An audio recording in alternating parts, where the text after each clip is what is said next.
Investment advisory services are offered through Fusion Capital Management, an SEC-registered investment advisor. The firm only transacts business in states where it is properly registered or is excluded or exempted from registration requirements. SEC registration is not an endorsement of the firm by the Commission and does not mean that the advisor has attained a specific level of skill or ability. Welcome to Navigating Retirement with Rick Durkee.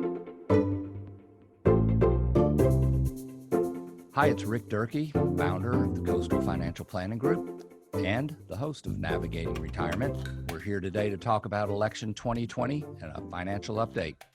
Now, this is an unprecedented election, to say the least.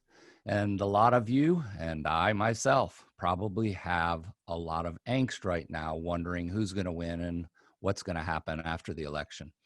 We're going to review in this section of Navigating Retirement this election and past elections and talk about what could happen to your money depending on who's elected in Congress and in the White House. So let's set the stage here and talk about elections and elections past in general.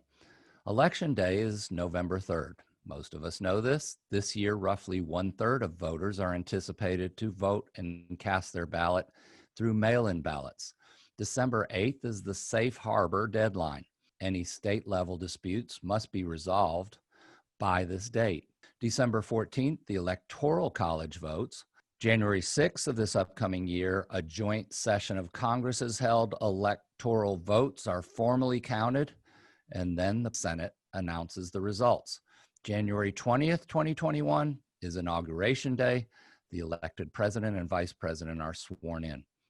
Contentions and even disputed elections have happened before. Remember the hanging chads, the 2000 election, Al Gore. The day after the election, Gore retracted his concession and the election was in the Supreme Court and recounts for the whole next month. Looking back at the market during this election, the 11-month period preceding the election, the market was down 1.6%. During the 1-month period where the election was being contested, there were 4 days that the market moved up or down more than 2% in a single day. Just 1 month later, the market was down 3%. In fact, for a properly diversified portfolio, the market behaved as fundamentals historically have shown. While the S&P was down during this period, treasuries, aggregate bonds, and gold were all up. Historically, elections have happened over time. Now, historically also, the 4-year average under Republican presidential terms, the market has grown by about 49%. Under Democratic presidential terms, the 4-year average has been 46%. A meager difference. Historically, the difference is negligible, within a margin that reflects factors outside of the White House occupancy, as much as who is there. So as a quick review, while the election seems unprecedented, contentious elections have happened throughout our nation's history.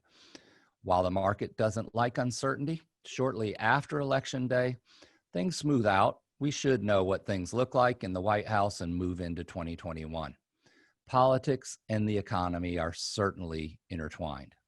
Since we won't know who will win until after the election, our next series of videos will examine what might happen if President Trump gets back into the White House or if Vice President Biden wins the presidency.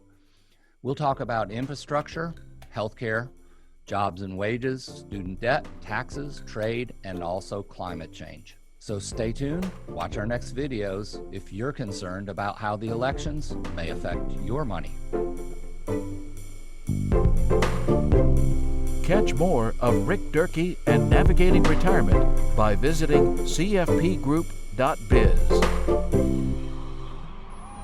While we believe the information in this broadcast is reliable, we cannot guarantee its accuracy. Opinions expressed are subject to change without notice and are not intended as investment advice or solicitation for the purchase or sale of any security. Please consult your financial professional before making any investment decisions. Investment advisory services are offered through Fusion Capital Management, an SEC-registered investment advisor. SEC registration is not an endorsement of the firm by the Commission and does not mean that the advisor has attained a specific level of skill or ability. Investment in securities or the market involves a potential risk for loss of principal. Trading, therefore, may not be suitable for all listeners. A new Annuity guarantees are based solely on the financial strength and claims paying ability of the issuing company. Withdrawals of growth from annuities may be taxable as ordinary income in the year it is taken. Individuals should review contracts for specific details of the product's features and costs. Early withdrawals may subject the owner to penalties, fees, or taxes. Fiduciary duty extends solely to investment advisory advice and does not extend to other activities such as insurance or broker-dealer services. Advisory clients are charged a fee for assets under management, while insurance products pay a commission, which may result in a conflict of interest regarding compensation.